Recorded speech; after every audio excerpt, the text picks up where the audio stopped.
여러분, 일본 경제학자 마카베 아키오 호세이데 교수가 윤석열 정부에 대해서 쉽게 말하면 섬뜩한 경고를 내놨습니다. 잠시만요. 마카베 아키오는요, 미조 종합연구소에서 수석연구원으로 활동을 하는 등 쉽게 말하면 베테랑 이코노미스트입니다. 근데 이 베테랑 이코노미스트가 한국 경제에 대한 이야기를 일본 경제 매체 겐다이 비즈니스에다가 기고를 했습니다. 그 내용에 보면 핵심이 이겁니다. 트리플 펀치 위기가 한국을 덮치고 있다, 이렇게 표현했습니다. 트리플 펀치의 위기가.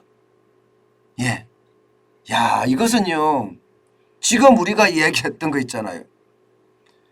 여러분하고 저하고 이야기했던 진짜 많은 이야기들을 지금 마카베 아키오 교수는 이야기를 하고 있습니다. 그만큼 말입니다. 대한민국의 위기가 마카베 아키오 교수는 지금 와 있다는 거예요. 지금 와 있다. 지금 와 있다. 그러면 뭐가 와 있냐? 도대체 이게 지금 와 있는 그 경제 위기, 악재, 그 세계를 마카베 아키오 교수는요, 첫 번째 트리플 펀치 중에 첫 번째 펀치입니다. 첫 번째 펀치는 원화 가치가 하락하고 있다, 이런 얘기예요. 물가는 다 오르는데 월급은 늘지 않고 그야말로 최악의 상황이다, 이런 얘기입니다. 물가가 오르는 것, 이것은 어째 보면 말입니다. 지금 대한민국에는 어쩔 수 없는 상황이다. 자원의 부국이 아니라 자원의 빈국이기 때문에 지금 부존 자원이 없어서 수입 물가가 계속 올라간다. 수입 물가가 올라가는 것은 한국 정부가 통제할 수 없는 변수다. 그렇기 때문에 앞으로 물가가 올라가는 것은 이것은 어쩌면 당연한 거다. 바로 이 물가를 못 잡으면 그 충격이 엄청날 거다 하는 이야기입니다. 실제 말입니다. 외환시장에서도 러시아가 우크라이나를 침공하고 나서 말입니다. 자원이 많은 브라질, 레알화 이런 데는 덜 떨어졌습니다. 반면에 한국의 원화 가치 많이 떨어졌고요. 일본의 앵화 가치 많이 떨어졌습니다. 터키도 마찬가지죠. 리라와도 가치가 엄청 떨어졌습니다. 이것은 자원의 부국이 아니라 빈국이기 때문에 일어난 상황이다, 이렇게 해석을 합니다. 이렇게 해석을 합니다. 그만큼 말입니다. 물가가 한국 경제에 지금 이미 발목을 잡았다는 거예요. 발목을 잡았다. 이것은 여러분들하고 저하고 이야기할 때도 이 이야기는 여러 번에 걸쳐서 이야기를 했죠. 물가가 오르는 게 정부의 공식 통계보다가 우리가 시장에 가서 물건을 살 때 느끼는 통계가 몇 곱절 높다고 말입니다. 지금 그 이야기를 하고 있는 겁니다. 지표를 가지고. 그러면서 말입니다. 두 번째 위기는요, 두 번째 펀치는 바로 무역 적자가 커진다는 이야기를 합니다. 이게 무역 적자가 나는 현상, 지금 마카베 아키오 교수는요, 마카베 교수는 일시적이 아니라는 거예요. 일시적이 아니라. 이게 원자재 가격이 많이 올랐고, 그에 대한 어떤 제조 원가가 많이 올랐기 때문에 그래서 무역을 할 때 가격을 많이 올려야 됩니다. 그런데 그렇지 못하다는 거예요. 왜? 중국 때문에. 중국하고 대한민국하고 산업의 어떤 부문이 굉장히 겹치고요. 게다가 가격이 중국이 월등히 낮습니다. 그러다 보니까 대한민국은 수출 가격을 올릴 수가 없는 거예요. 수출 가격을 못 올리니까 적자가 난다는 겁니다. 실제로 말입니다. 지난 12월에 4억 3천만 달러, 1월에도 적자, 2월에는 흑자를 냈습니다마는 3월에도 적자예요. 4월에도 지금 10일까지는 35억 1,800만 달러를 적자를 기록하고 있습니다. 바로 이것이 결국 말입니다. 한국 경제에 무시할 수 없는 굉장히 큰 부정적인 변화라는 거예요. 이게 일시적이 아니라는 겁니다. 일시적이 아니라는 거. 예. 앞으로 계속해서 적자가 날 가능성이 크다는 거예요. 그만큼 수입 물가가 많이 올라서 우리는 그에 대한 대처 능력이 떨어진다는 겁니다. 부전자원이 없기 때문에. 부전자원이 계속 올라가면 이게 원자재 가격 말입니다. 이게 계속 올라가면 한국 경제에는 계속 위기가 되고 수출에는 악재로 계속 작용을 할 수 있다는 겁니다.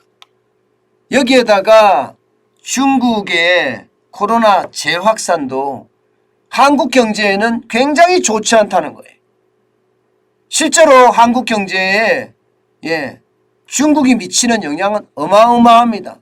전체 수출 중에 30% 넘게가 중국으로 수출되잖아요. 중국으로 직접 수출되는 것은 25%가 넘고요. 홍콩을 통해서 우회 수출되는 게 한 5%가 넘습니다. 이것을 합치면 30%가 넘는 수치입니다.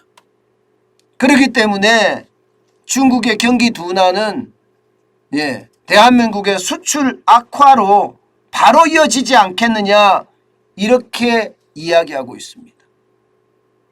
현실이죠. 그죠? 그런데 여러분 여기에서 지금 끝나는 게 아닙니다. 세 번째 펀치가 남았습니다. 이 세 번째 펀치가 저는 강력하다고 생각을 합니다.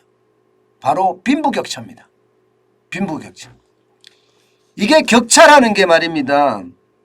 소득의 격차가 커지고 자산의 격차가 커지고 그렇게 됨으로 해서 사회적 혼란이 더 커진다는 거예요. 문재인 정부도 사실상 서민을 위한 정부다 이야기를 했지만 결론적으로는 어떻게 했습니까? 빈부격차가 오히려 더 커지는 현상이 생겼습니다.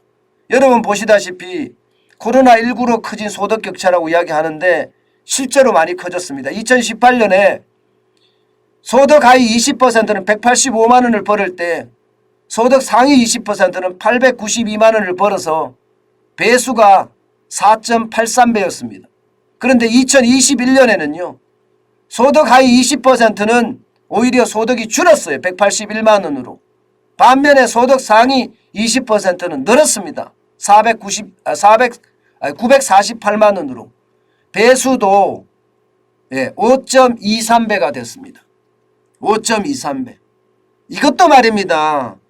사실 여러분 알다시피 이게 맞느냐 안 맞느냐 격차가 더 커졌을 거다 이렇게까지 예상하는 사람들이 많거든요. 문제는 앞서서 두 번 제시한 첫 번째 펀치 두 번째 펀치 물가 상승이라는 것 내수의 위축이라는 거잖아요. 게다가 수출에 대한 위축 이것까지 합쳐지면 소득은 더 줄 수밖에 없다는 거예요. 결국 말입니다. 결국 지금 한국에서는요. 물가 상승이 굉장히 많이 일어나기 때문에 어떤 시기든 추가적인 금리 인상은 불가피할 거고요. 여기에 따라서 자금 사정이 어려운 사람들 다시 말해서 소득 하위 20% 씀씀이가 더 또 줄어듭니다. 더 줄어들면서 말입니다. 이게 소비가 악화되고 수출이 악화되고 그러면 일자리가 줄어들어요. 기업의 일자리를 늘려야 되는데 기업의 일자리가 줄어들면서 젊은 층을 중심으로 해서 여론이 악화되기 시작합니다. 소득 격차가 나니까. 그러면서 소득 하위 20%가 가세를 하게 됩니다. 이렇게 됐을 때 사회 전체에 느끼는 절망감 굉장히 고조되는 그런 상황도 배제할 수 없다는 겁니다. 그렇기 때문에 윤석열 정부가 지금 정부 출범 초기부터 경제와 사회 안정에 아주 강력하게 대처할 수 있는 그런 정책을 펴야 된다는 거예요. 그렇지 않으면 굉장히 어려움에 직면할 거다. 이렇게 예상을 합니다. 더 중요한 것은 말입니다. 이게 2마리 토끼가 아니라 3마리 토끼, 4마리 토끼를 잡아야 되는 상황이잖아요. 내수는 내수대로 살려야 되고 수출은 수출대로 흑자를 만들어야 됩니다. 그러면서 일자리는 일자리대로 만들어서 빈부격차 해소는 빈부격차 해소대로 해야 되는, 그야말로 4마리 토끼를 동시에 잡아야 되는 그런 최악의 상황이기 때문에 저는 그 어느 때보다 진정성 있는 경제 정책이 중요하다고 생각합니다. 지금 마카베 아키오 호세이데 교수도 비슷하게 이야기를 합니다. 국민들에게 굉장히 가까이 다가가야 됩니다. 그러면서 우리 정책에 대해서, 윤석열 정부의 어떤 정책에 대해서 상세하고 진정성 있게 설명을 하면서 국민의 공감대를 얻어내는 것, 이게 굉장히 중요하다. 이렇게 이야기하고 있습니다. 그런 측면에서 보면 이게 용산 집무실 시대가 윤석열 대통령 당선인에게는 좀 더 가까이 있는 그런 모양새가 되지는 않을까, 그런 이야기도 지금 하고 있습니다. 진짜 중요한 것은 여러분, 진짜 중요한 것은 돈을 계속 푸는 정책은 맞지 않습니다. 지금은 돈을 풀 것이 아니라 수출을 회복시키는 게 더 중요하고요. 그러면서 내수를 진작시키는 게 중요합니다. 돈을 안 풀고 어떻게 내수를 진작시키냐 이렇게 이야기하지만 결국 말입니다. 기업을 중심으로 해서 일자리가 많이 만들어지게끔 문재인 정부의 친노동 정책이 아니라 윤석열 정부의 신기업 정책을 더 강화해가는 것, 이것만이 어려움을 극복할 수 있는 유일한 길이 아닐까, 저는 다시 한번 생각을 해봅니다. 그만큼 말입니다. 여러분, 그만큼 지금 경제가 최악의 상황에 있다, 이런 얘기예요. 저는 마카베 아키오 교수의 이야기가 맞다고 봅니다. 때문에 항상 진짜 조심해야 된다, 그런 생각 저는 지울 수 없습니다. 여러분들하고 저하고 계속 말을 해왔던 상황이잖아요. 그런 상황이 지금 현실화되고 윤석열 정부가 서면 더 빨라지지 않겠느냐, 그런 예측까지 하고 있다는 이야기.